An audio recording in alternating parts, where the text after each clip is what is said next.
If I could add one thing to your management and leadership, it would be accountability. What do you think of when I say the word accountability?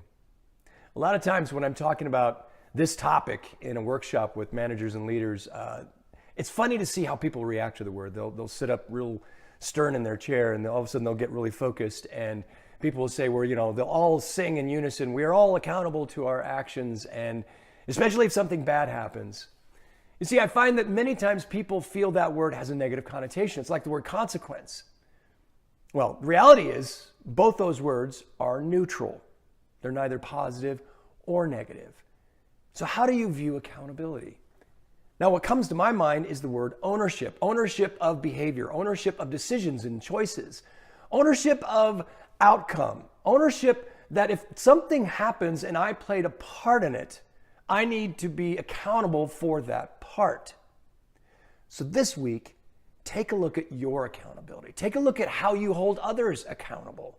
Take a look at your standards and the consistency within your work environment, with your teams, with the things that they have to do, the expectations of the job. Analyze, how are you holding yourself accountable to your expectations, and how are you holding them accountable for their expectations?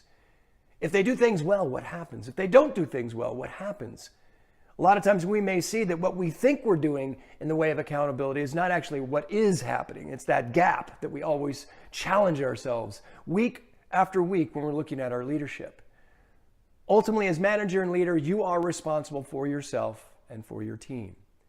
So when it comes to accountability, have a look at it this week and see where it takes you and see how you define it and see what happens next. Thanks a lot. Have a great day.